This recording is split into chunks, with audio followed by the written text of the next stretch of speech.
Olá, a nossa aula é sobre gramática e hoje nós vamos falar assim de um modo geral, né, sobre por que estudar gramática normativa. A princípio, eu gostaria de falar para vocês que esta aula é para demonstrar para vocês a importância, né, de se aprender um dos níveis de linguagem que é a gramática normativa, aquela que é voltada para as regras, aquela que segue a gramática dos livros, né?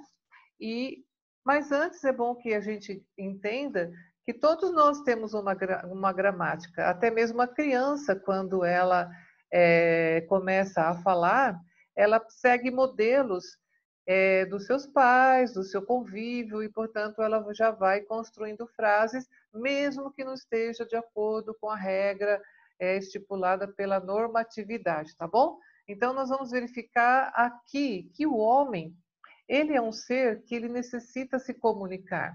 E aí nós vamos perceber que desde a pré-história, o homem já escrevia ou desenhava nas cavernas é, algumas coisas dizendo sobre o que eles estavam fazendo. O interessante aqui é que essa aula ela se conecta, né, com a aula da professora Bruna, que falou sobre arte.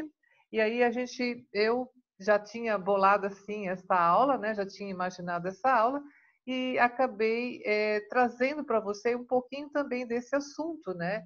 Então, a arte rupestre, ela foi uma das primeiras formas de comunicação humana. O homem, para dizer que ia caçar ou para demonstrar aqui um nascimento, né, de um animal, ele vai colocando nos desenhos. Essa foi a primeira comunicação humana e o importante é saber que depois de tantos séculos, o homem deixou as suas marcas, né? E por ter deixado a marca de um povo, de um local, nós começamos a compreender melhor o ser humano, né?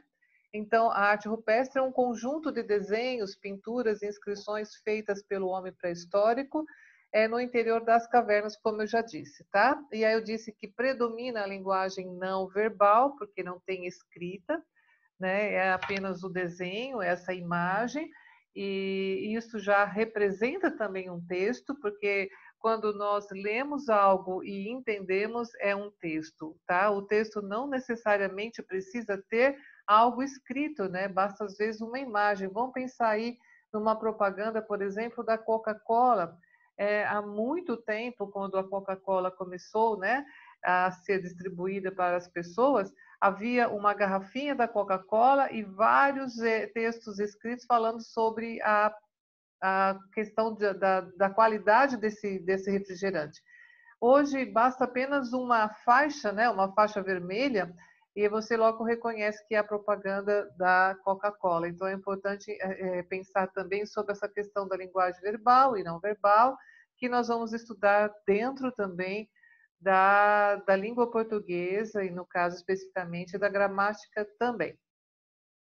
Então, essa forma, né, essa arte rupestre, ela é uma importante fonte de informação, de informações, pois ela relata aproximadamente o tempo, os costumes de alguns homens também. Como eu já disse, ela é um tipo de arte que permitiu, né, a situação das crianças, em onde elas podem, de certa forma, verificar como são as relações humanas, como é que as crianças nasciam, também, entre outras coisas, tá bom? Então, dando aqui continuidade, o que vou te mostrar duas imagens, né? E gostaria que vocês percebessem o que significa essa primeira imagem, tá? Dá uma observada aí, veja que quase semelhante ao homem pré-histórico, existem aí algumas inscrições nestas paredes desse prédio. Algumas pessoas diriam que isso é vandalismo, que isto, de certa maneira, está dentro de um contexto, né, de rebeldia. Tudo bem, a gente pode pensar exatamente assim, como também pode tentar entender por que que esses jovens, geralmente são jovens, né, por que esses jovens fazem essas inscrições nas paredes. É uma forma, inclusive tem um estudo, né, da Unicamp, em que que faz aí uma entrevista com 32 jovens que são pichadores. Depois nós vamos falar um pouquinho também do grafite, né? E aí, então, os pichadores são jovens de entre 13 e 23 anos, como nós vamos falar lá na frente, e eles, de certa maneira, fazem essas inscrições para mostrar poder, para dizer, para ter visibilidade, para ter uma questão de pertencimento a um determinado grupo, né? Isso tudo é uma questão humana, do ser humano mesmo. Então, vocês observaram bem essa questão das inscrições, né? Então, é uma forma de escrita, é uma escrita que para nós não tem algum significado, mas para quem conhece a pichação, conhece essa linguagem, sabe o que quer dizer cada símbolo desse daí, tá? Aí nós vemos aqui uma outra que nós já, aí atribuímos como arte, mas tanto uma quanto a outra são artes. Só que uma arte, vamos chamar aí, entre aspas, marginal, e a outra arte é mais aceita, né, pela sociedade, porque embeleza, né, de certa forma, o nosso olhar gosta de ver essas cores, então parece-nos que a gente gosta mais desse tipo de mensagem, né? Então, são mensagens também. Às vezes tem mensagens de alegria, de tristeza, de dor, mas, de certa forma, é uma forma de se manter também. Então, o que eu ia dizendo sobre a pichação é que eu, como pessoa, tenho que compreender que isto é uma prática transgressora, mas eu vi lá também no passado, né, já era um fenômeno, já era uma forma de comunicação do homem nas rochas, né, naquelas cavernas. Então, de certa forma, eles também estavam se comunicando, certo? E aí, então, essas escritas cifradas nas paredes, geralmente hoje a pichação nas grandes cidades, o jovem ele tem uma questão psicossocial, né, articulada aí num processo de identificação, é aquilo que nós falamos, né, de pertencimento, e esses autores se organizam geralmente em grupos, dificilmente eles vão sozinhos, né, para pintar as paredes de modo geral das ruas, e aí então visa mesmo essa questão da transgressão, mas não estou dizendo aqui nem que nós devemos pichar, mas eu posso dizer que daqui dessa pichação muitos jovens partiram para aquilo que nós vimos como uma questão do grafitismo, né? Que até internacionalmente, não deve ter vários, mas que eu conheço é o Cobra, e aí então a gente verifica que ele também sai, né, dessa questão da pichação, e aí essa pesquisa, que é uma pesquisa realizada é uma pesquisa realizada aqui por uma Universidade Estadual de Campinas, e aí quem picha? Jovens de entre 13 e 23 anos, a condição socioeconômica geralmente, né, porque também existem pessoas da classe mais abastada, de que também fazem esse tipo né, de arte ou também esse tipo de transgressão social. Então, em sua maioria, eles pertencem à periferia, moram nas casas bastante, né, superlotadas, os pais possuem subempregos ou estão desempregados, esses jovens também. A escolaridade deles e os sonhos, a minoria concluiu apenas o ensino médio, a maioria não terminou o ensino fundamental, a minoria concluiu, mas o ensino médio a maioria não concluiu. E muitos não têm muita esperança, né, de uma vida melhor ou de um mundo melhor. Bom, aí vem te falar um pouquinho do grafite, depois por que eu vou falar sobre isso, é porque a gente tem que tirar essa questão do preconceito, mesmo linguístico, quando eu ouço alguma pessoa dizer alguma palavra errada ou escrever algo errado, é porque eu tenho que ver as condições que levaram para que a pessoa fizesse isso. Isso é muito importante que vocês entendam, para que, quando for cobrado no Enem ou nos vestibulares, é esse olhar que eu tenho que ter, é um olhar de empatia, de colocar-me no lugar desse outro, né, e entender por que essa pessoa escreveu por exemplo, a gente vamos, né? Às vezes até com U, e aí a gente dá risada, acha que ele é burro, né? E não é isso. Que condições levou? Ele pode estar brincando, né? Numa situação de brincadeira entre amigos, ou ele pode também estar, de certa forma, sem condições de escrever de acordo com aquilo que é estipulado como o correto, entre aspas, e aí então ele não representa bem a escrita formal do jeito que nós vamos ver lá na frente, daqui a pouquinho eu explico melhor, tá bom? Então, volta aqui no grafite, quando aí então ela surgiu na década de 70, lá em Nova York, então os jovens também deixavam essas marcas na parede, então veja, é um fenômeno humano, é uma forma que o homem entende para se comunicar com os outros, que pode ser também feita por inscrições, desenhos, e o que é, então, essa manifestação artística em espaços públicos? É um tipo de inscrição feita nas paredes.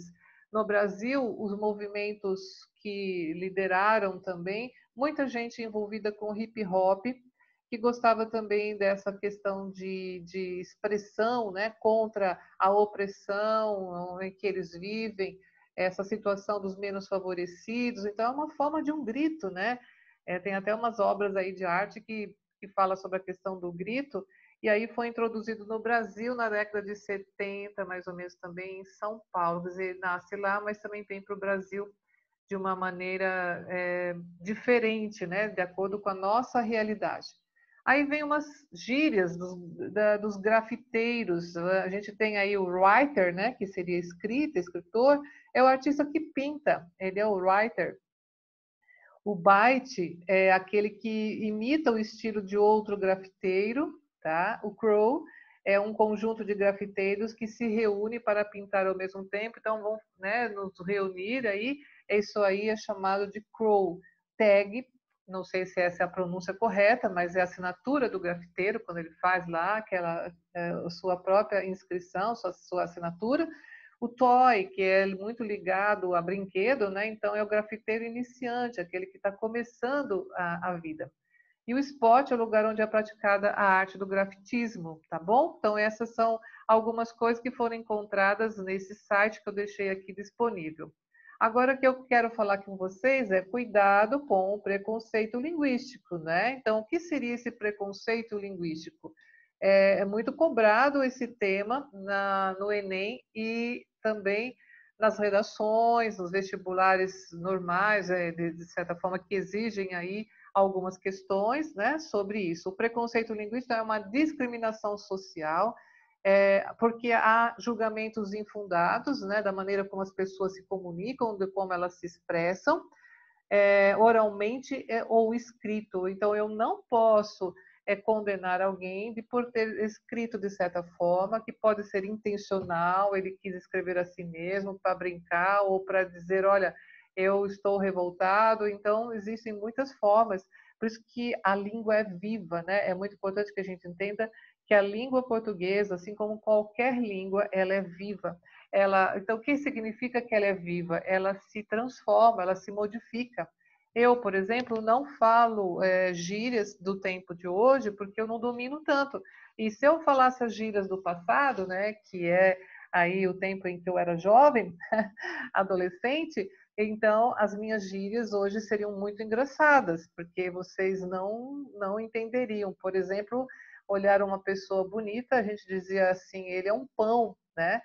E aí isso é uma questão que era muito fácil de entender naquela época. E hoje o pessoal fala pão, imagina, hoje ele é um gato, né? Tem outros nomes aí que vocês usam, e isso é importante entender. Então, nesse sentido, não havia uma preocupação. Quando eu condeno, ou quando eu quero que todo mundo se encaixe na norma culta, eu estou cometendo aí uma discriminação social, porque primeiro eu preciso saber qual o contexto. Se ele é um advogado e só usa gírias ou palavras erradas, eu começo a desconfiar dele.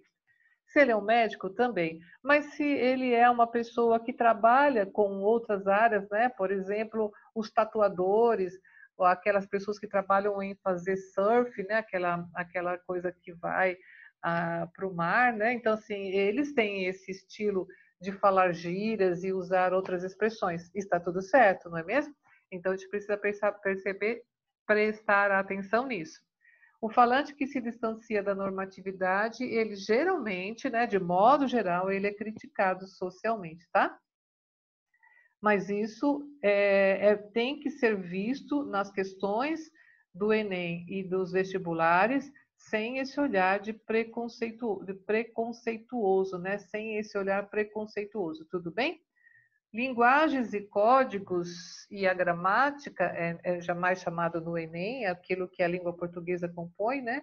E a gramática normativa nos vestibulares, tudo bem?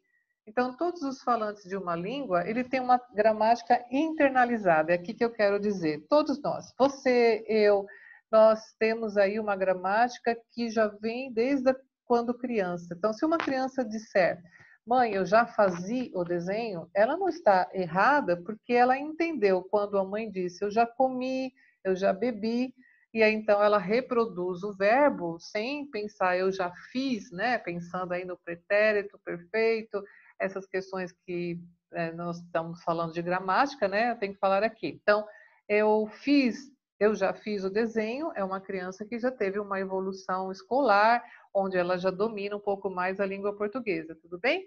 Então, essa gramática internalizada, ela é um sistema de regras que independe da normatividade da língua, tá? Não há nenhuma preocupação com essa questão, ela sai naturalmente, né? Não há questão com as regras, com as normas, tá bom? Vamos ver um exemplo.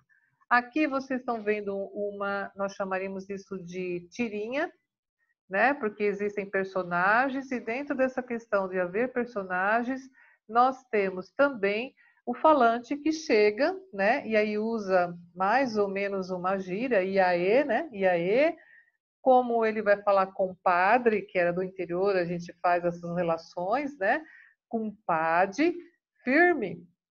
Então, quer dizer, nessa primeira cena, a gente vê que a caracterização que o autor fez para estes dois personagens, ou duas personagens, eles estão caracterizados com chapéu, né, de festa junina, então de caipira, e isso nos leva a uma regionalidade. Então, isso que é variação linguística, eu tenho que entender, está errado o que ele fez? Olha, se eu olhar do ponto de vista gramatical, claro, ele devia dizer assim, bom dia, compadre, né? Você está firme, quer dizer assim, saudável, você está bem, você está forte, mas como o firme pode ser também a fala de um caipira quando quer dizer filme, ele não consegue falar o L, né? Então ele fala firme. Aí o outro disse, não, é futebol, então quer dizer, né, carrega ali no R, e a carinha desse personagem é, nossa, ele não entendeu nada do que eu perguntei, né? E o outro distraidamente viu que não era o tal do filme, porque ele está vendo uma televisão, ele achou que o colega chegou e falou a questão de, e aí, você está vendo um filme? Né? Foi isso que ele entendeu. Houve aí um problema na comunicação? Houve. A intenção de quem escreveu essa charge foi provocar o quê em nós? O humor. Presta bem atenção, porque sempre quando tem charge, eles fazem essa questão. Como é que a intencionalidade do autor dessa tirinha foi, né? Provocar o riso porque o falante disse firme com o sentido de você está forte, você está bem, e o outro, né, o ouvinte, aquele que ouviu, entendeu que se tratava da palavra filme, porque lá no interior se fala firme, né? E o firme de ontem foi bacana, chorei muito com o firme, né? E aí ele fala futebol para caracterizar que esse R é muito característico dessa região. Então, isso que é bacana a gente entender, né? A gramática normativa, então, e por que que nós devemos aprender esse nível de linguagem, é porque, primeiro, vamos pensar juntos. Que direito nós temos de não aprender a gramática normativa? Tem um gramático chamado Evanildo Bechara e ele sempre diz o seguinte: todo falante da língua portuguesa deve ser um poliglota da própria língua. Poliglota quer dizer falar mais de uma língua. Mas falar mais de uma língua, eu falo português, já falo inglês, já falo espanhol, Não, eles querem dizer assim, eu, dentro desse contexto da minha própria língua, existem vários níveis. É o nível de linguagem coloquial popular, quando nós cometemos o erro, né? Nós fomos, nós voltemos, né? Então, eu poderia dizer isso. Então, esse aí é um nível coloquial, que a gente sabe que está dentro de uma variação linguística, né? De uma regionalidade, de pessoas com pouca escolaridade. É isso que eu tenho que pensar. E depois, quando eu digo a gente foi e a gente voltou, eu estou dentro também do contexto coloquial, que significa não tão popular, porque eu já usei o a gente, foi, combinando, né, com aquilo que é mais comum na fala da língua portuguesa. E a gramática normativa, então, exigiria que eu disse eu ou nós fomos, ou fomos, né? E voltamos. Fomos e voltamos. Isso está dentro do nós, não precisa nem colocar o nós fomos e nós voltamos. Ontem nós fomos e voltamos no mesmo dia de outra cidade, por exemplo, tá? Então, ainda tem essa ideia na sociedade de que a gramática normativa, por seguir regras, né, ela tem o bem falar e o bem escrever. O que se tem que entender aqui é que, na verdade, o bem falar e o bem escrever, ele pertence a um mundo específico. Que mundo? A um mundo acadêmico, da faculdade onde eu vou estudar, e também depende da faculdade que eu vou fazer, né? Então, se eu vou fazer uma faculdade de direito, por exemplo, eu sei que a minha língua portuguesa tem que ser a mais próxima da normatividade, da norma culta, tá? E aí, então, a gente chama, né, a essa língua gramática normativa de linguagem padrão ou não padrão. Opa, opa. Linguagem padrão ou norma padrão ou também norma culta, utilizada em concursos, né? Porque são cobrados, mas também trata dessas questões que eu tenho que observar, que também existem outras maneiras de se escrever e de se falar, tá? E então, cuidado com o preconceito. A linguagem prescritiva também é a linguagem normativa. Por quê? Porque ela prescreve, determina uma ordem para que eu tenha que falar algo segundo uma regra, tá? Então, eu não posso dizer, por exemplo, isto é um problema entre eu e você. Mais para frente vocês vão ver, não se assustem. Isso é um problema entre eu e você, não está de acordo com a regra da gramática. O certo ou o adequado seria: isto é um problema entre mim e você. Aí muitos de vocês vão me dizer: ah, mas mim não conjuga verbo. Sim, mim não conjuga verbo, então não tem verbo aí. Isso é um problema entre, né?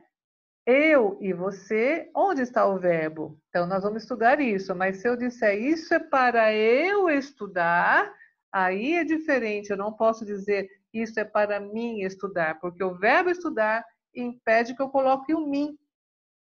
Por isso que a professora dizia lá, mim não conjuga verbo, né? Por isso que a professora dizia isso, é só nessa situação. Isso o livro é para eu ler, né? E não para mim ler. Isso dentro da normatividade. Mas se eu disser no cotidiano também, eu me fiz entender. Mas não seria adequado para um concurso, não seria adequado para outras questões, tá bom? Então, basicamente, a gramática normativa segue regras e por isso que é normativa. Eu tenho outros tipos de gramática, né? Eu tenho, mas eu tenho que entender que essa gramática normativa ela é exigida e, portanto, agora o Enem e os vestibulares não querem mais essa gramática descontextualizada, quer dizer, fora do texto.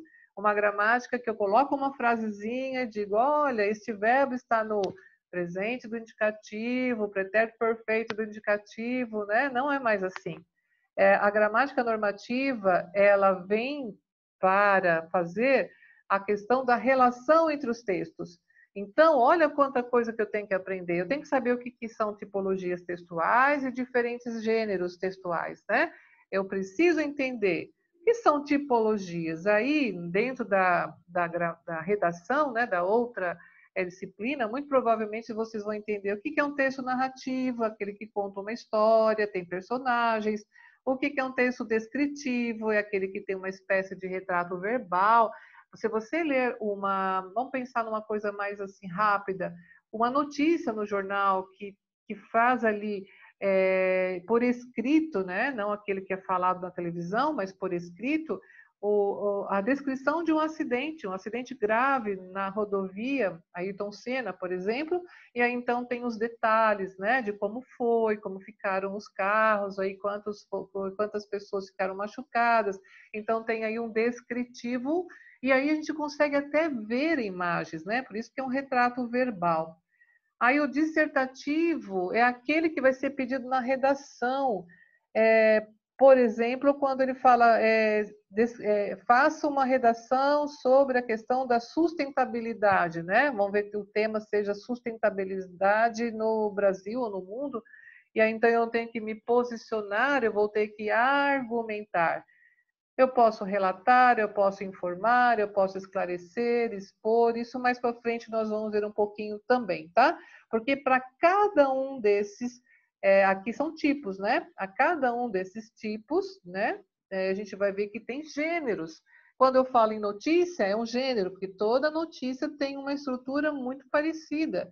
Quando eu falo, por exemplo, em uma peça de advogado, que é, por exemplo, uma petição, né, onde eu vou defender aqui um advogado, um réu, e aí eu vou fazer uma petição para o juiz, é um formato também, né? Então, uma petição, ela também, de certa maneira, ela traz ali um convencimento, né, para que o juiz defenda ou absolva o meu cliente. Bom, aí nós vamos ver outros tipos aqui.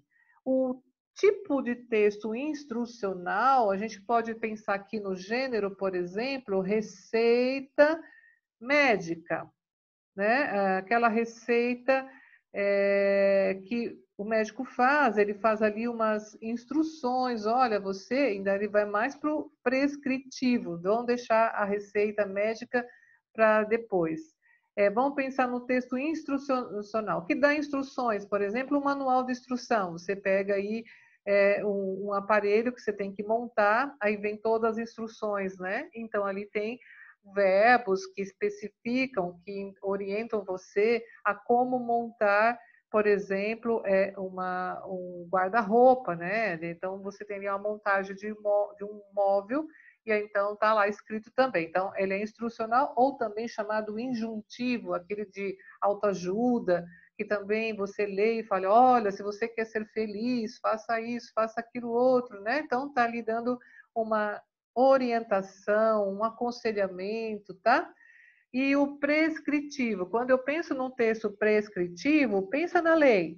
A lei que eu tenho aí sobre a questão da ECA, né, dos jovens e adultos, né, da educação, quando se trata aí da questão dos jovens e adultos, não ECA somente para as crianças, né? Então, você tem ali uma lei. Vamos pensar numa outra lei que eu conheço mais, a lei, não que eu sofra isso, mas é a Lei 11.340, que é a Lei Maria da Penha, que é justamente a lei que assim ajuda e ampara a mulher, né, contra a violência do homem ou de qualquer outra pessoa, não exatamente marido, ou pode ser até mesmo questão de vizinha batendo na outra mulher também, tá? Então é uma questão de proteção para a agressão contra a mulher, tá? Bom, então o que eu vi ali naqueles textos, eu entendi que existem jeitos, né, de imaginar, basicamente, né, quando eu volto aqui um pouquinho, quando eu penso narrativo, descritivo, dissertativo, instrucional e prescritivo, são tipos de textos. E dentro desses tipos de texto há vários gêneros, né? Então, citando aqui o prescritivo, por exemplo, pode ser receita médica, aí sim, né, ele vai lá e dizer, olha, você tem que tomar esse remédio de tantas e tantas horas, e se você não tomar, você vai ter problema, né? A saúde não vai ficar boa. Regras do jogo. Eu tenho um jogo e eu tenho regras. Todo mundo já fez nem que seja futebol, existem regras, tá? E aí eu tenho que segui-las, senão vai ter problema. aqui só para vocês enxergarem a questão do gênero. A gente vai pensar, quando eu tenho ali uma tirinha e eu coloco um falante dizendo a gente vamos no cinema, né? Muito provavelmente eu tenho que caracterizar este falante como uma pessoa com pouca escolaridade, porque quem vai, vai a algum lugar. Então eu vou, no mínimo, a gente vai ao cinema. Ainda é coloquial, a gente vai ao cinema, entendeu? É uma forma coloquial, é uma forma que está despreocupada com a regra da gramática, mas se comunica perfeitamente. Tanto a primeira, a gente vamos no cinema, todo mundo entende, a gente vai ao cinema, todo mundo entende, iremos ao cinema, todo mundo entende. Só que aquilo que é colocado como regra normativa é iremos ao cinema. Não precisa nem pôr o nós iremos ao cinema, não precisa, tá bom? Então, nessa questão do gênero, nós vamos trabalhar muito com isso, charge, essa linguagem do humor, né, da brincadeira. Agora, se eu tratar de uma propaganda voltada para um público, né, mais assim, de escolaridade elevada, eu tenho que me preocupar com isso, eu tenho que me preocupar com a linguagem que eu usarei. Mas se a minha publicidade, né, se a minha peça publicitária for para pessoas, de modo geral, do público em geral, que alguns falam do povão, com certeza podemos usar tanto a primeira quanto a segunda, tudo depende da minha intencionalidade, o que eu quero realmente fazer uso dessa linguagem. Então, por isso que aí se está, e aqui eu paro um pouquinho para a gente pensar naquilo que o Evanildo Bechara falou.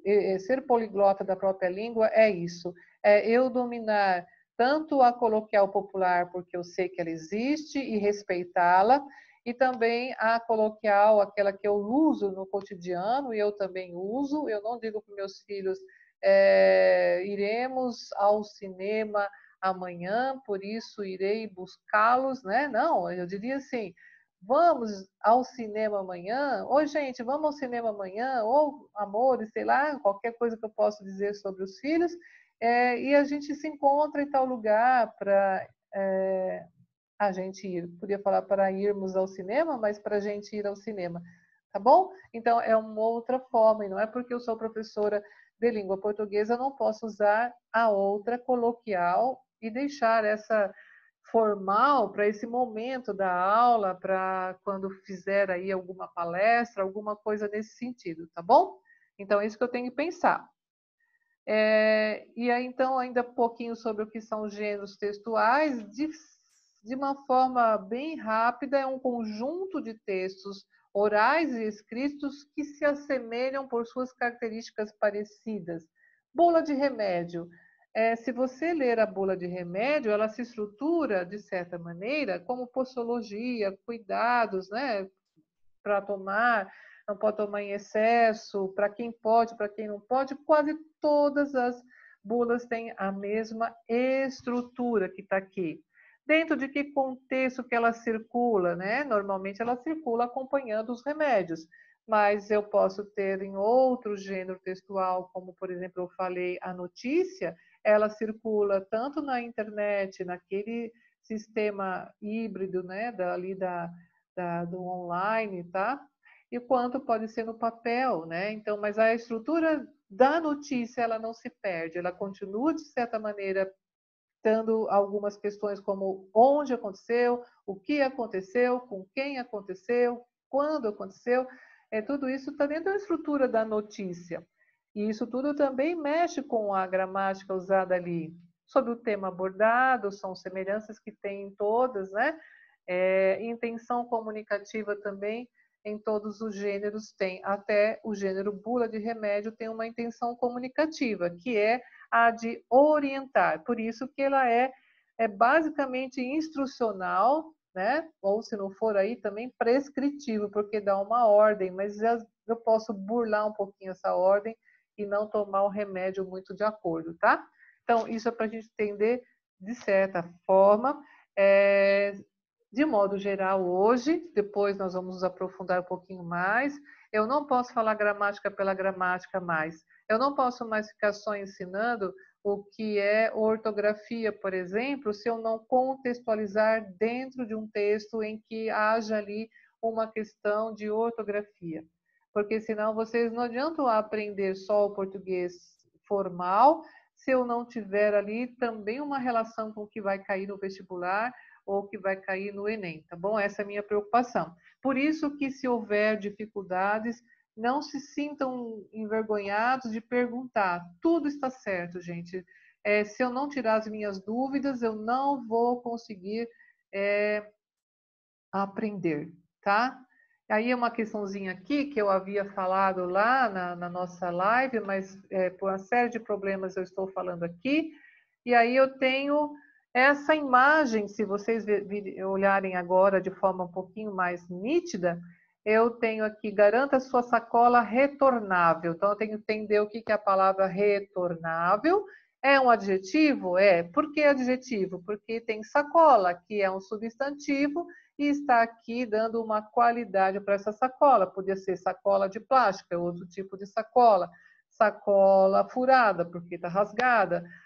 Sacola rasgada, né? Mas eu estou falando retornável, é aquele tipo de sacola que está aqui, e aí a gente entende que ela pode ser usada por várias vezes, né? E ela, mesmo quando ela é jogada aí, não deveria, mas jogada pelas ruas, ela pode se desfacelar melhor, ela pode se decompor, e então não vai prejudicar o mundo, né? Então, vou ler a frase.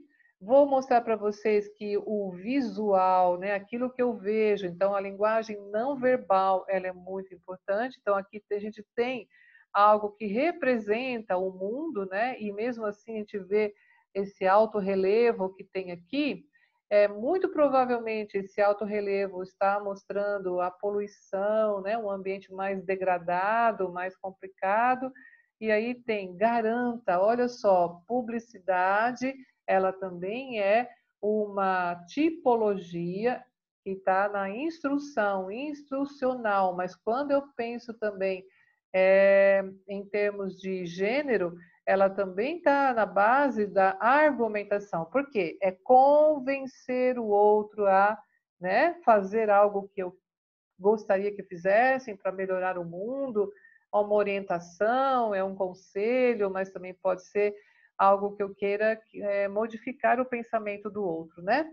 Então, garanta a sua sacola retornável, sem sua ajuda, coloca o ajuda aqui, né? Sem a sua ajuda, e aí é substantivo, né? O mundo é insustentável. Aí ele brinca com o tamanho da fonte, né? Aqui toda ajuda sustentável, estão em letras maiúsculas, né?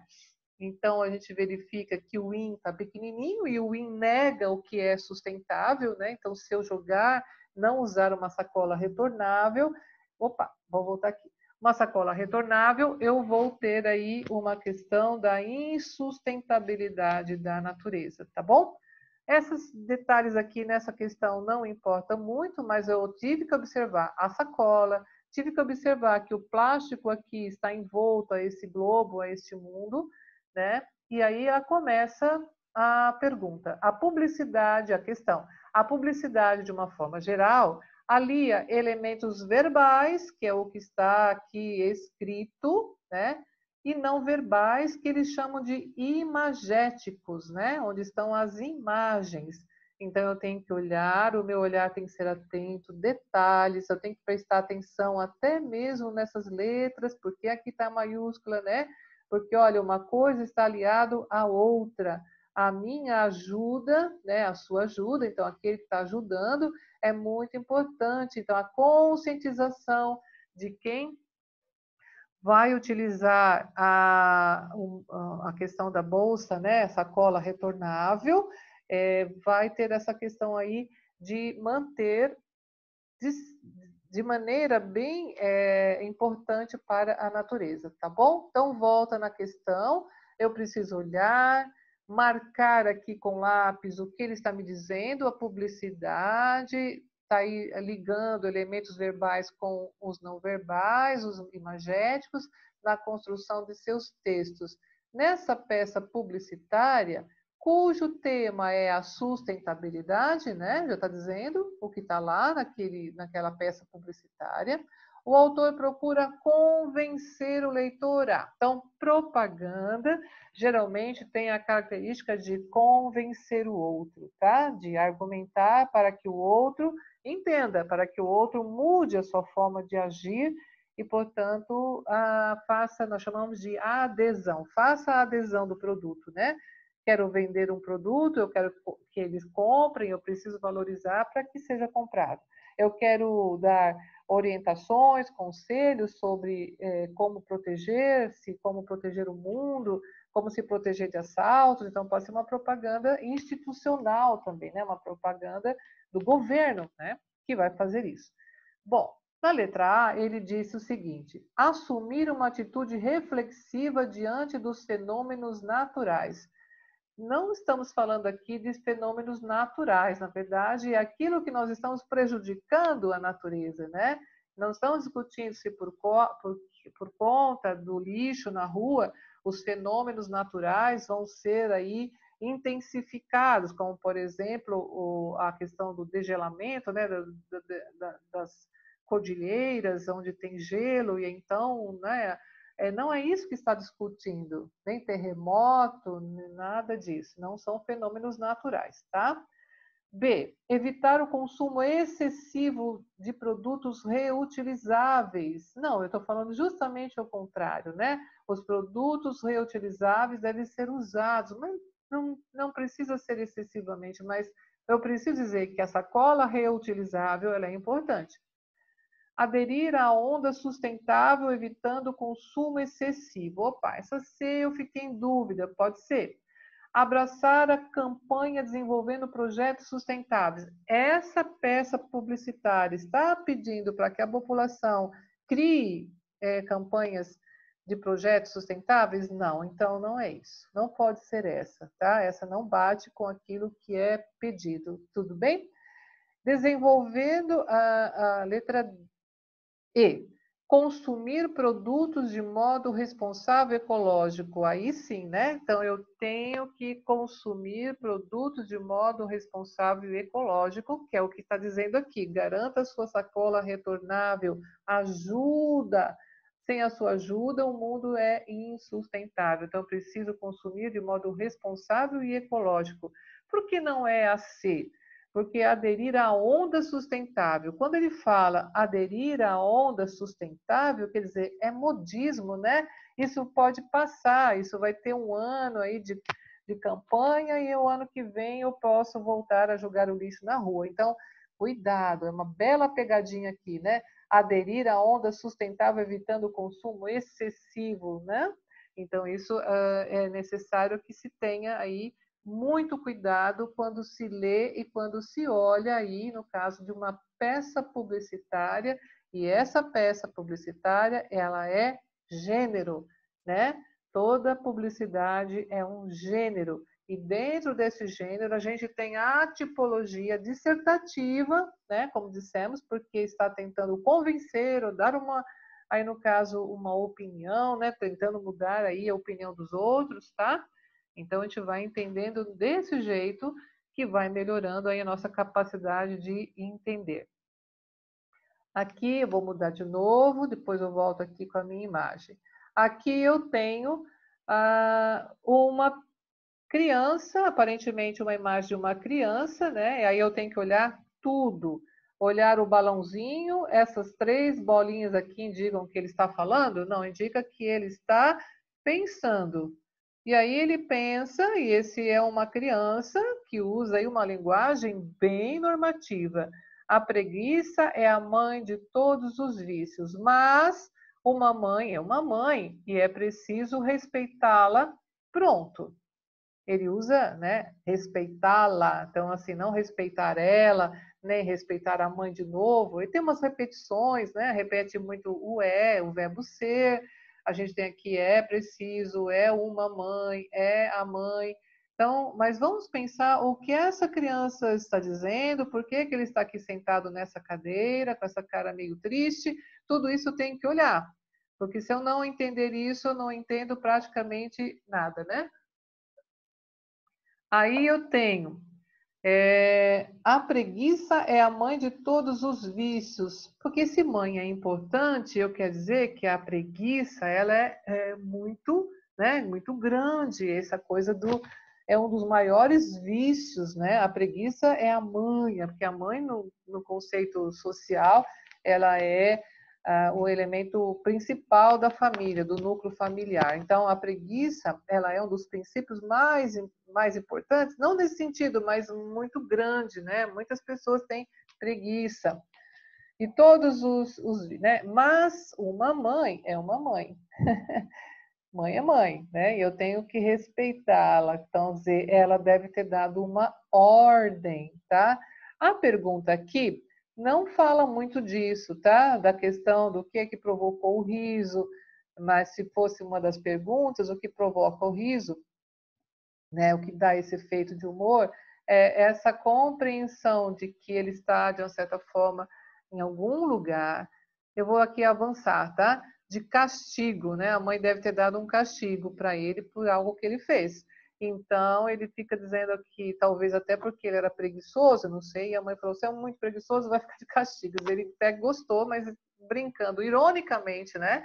Uma certa ironia, ele vai falando isso. Então, nessa charge, aí vem a pergunta. O recurso morfossintático. Aqui nós estamos falando de morfologia, e quando a gente fala de morfologia, nós estamos falando do sentido da palavra. É um substantivo, é um adjetivo, é uma conjunção, né? Então, o que é que aqui quebrou a ideia da primeira frase? A preguiça é a mãe de todos os vícios, mas, né? Então, quando se fala mas, é uma ideia de oposição, é uma conjunção que dá a ideia, né, de adversidade, de oposição, tá? Eu tenho que pensar nisso. Mas vamos pensar aqui que eu não fosse, nesse momento, ainda capaz de saber o que é que está perguntando aqui. Para dar essa ideia de morfossintático, então é a sintaxe, é a relação, né, que se estabelece entre as palavras, aí então é a relação sintática, né, que nós temos aqui, e o mas está numa ideia de conexão, então ele é um elemento de coesão, né, que estabelece aí uma coerência com o texto, tá? Isso eu vou falar mais para frente também. Letra A. Para dar esse efeito de humor, está indicado pela. Então, vamos voltar a ler a frase. O recurso morfossintático que colabora para o efeito de humor está indicado pelo emprego de uma oração adversativa que orienta a quebra da expectativa ao final, né? Quebrou a expectativa, porque ele não é preguiça, é mãe de todos os vícios, mas aí de repente ele fala que mãe é mãe, né? E aí é preciso respeitar. Pronto, eu vou ficar aqui. Então ele adorou a ideia de ficar de castigo, porque eu acho que é isso que ele queria, a preguiça mesmo. O uso da conjunção aditiva, onde tem conjunção aditiva? Aditiva geralmente é o enem, como eu digo assim, ele estudou e passou. Tá vendo esse e? Ele faz aí uma ideia de adição, né? Ele estudou, ele passou. Aí, se eu juntar as duas, eu coloco ele estudou e passou. Não tem conjunção aditiva. Então, aí ele diz aqui, uso de conjunção aditiva que cria uma relação de causa e efeito entre as ações, entre as ações. Não, não é isso. Tem nada a ver de efeito aí de conjunção aditiva. Na letra C, retomada do substantivo mãe, que desfaz a ambiguidade dos sentidos a ele atribuídos. O que é que retoma aqui mãe? O único que retoma mãe é o lá, que é preciso respeitá-la e pronto. Retoma o substantivo mãe, que desfaz a ambiguidade dos sentidos. Se eu dizer mãe estava no sentido ambíguo, eu não estava entendendo nada, não. Mãe está no sentido aqui, às vezes, né? De substantivo, então ele não está tendo relação, o substantivo é mãe, mas ele não tem nenhuma relação com ambiguidade aqui. Então, o lá, na verdade, ele é um pronome, né? Que é um pronome pessoal, que representa ela, que no caso, sim, dá uma retomada à mãe. Mas vamos ver a letra D. Utilização da forma pronominal lá, que reflete o tratamento formal do filho em relação à mãe. Não, ele tem uma linguagem formal, ele sabe no pensamento dele, né, até usa uma gramática bem formal, mas não tem aí uma relação que diz, né, com a forma de tratamento que ele faz à mãe. Não. Talvez a forma de tratamento que ele faça à mãe é senhora, se ele dissesse, né? A senhora tem razão. E aí, então, estaria usando aí uma forma de tratamento, tá? Mas não, a letra D também não cabe. Letra E, repetição da forma verbal é, então a gente viu várias vezes o verbo ser, né? Na conjugação é, eu sou, tu és, ele reforça a relação de adição existente entre as orações. Letra E, repetição da forma verbal é, que reforça a relação de adição existente entre as orações. Nada a ver, o verbo aí não vai reforçar essa relação de adição, tá? Então, a gente tem aí, mais adequada a essa questão, é a oração, a alternativa da letra A. Tudo bem? Bom, gente, então essa nós vamos parar por aqui, porque de certa forma a aula da internet, né, que foi dada hoje online de forma sincrônica, mas que não deu para ensinar e nem explicar de forma adequada, eu vou finalizando aqui para não ficar um vídeo muito grande. Vou pedir para colocar no grupo, tá? Porque eu acho que é importante que vocês entendam. Sintam-se à vontade de ir no grupo, eu vou sugerir depois, quem sabe, a gente fazer um grupo aí de conversas, né, de discussões. No próximo encontro, nós vamos aprender mais, né, a usar as ferramentas que nós temos para nos comunicar, tá bom?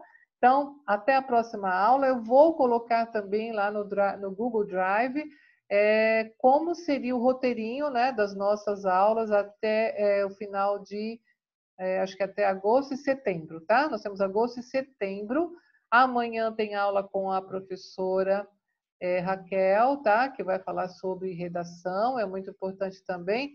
Prestem bem atenção que a gente tem uma ligação, né? Vocês viram que a arte também começou e associando aqui também, tá?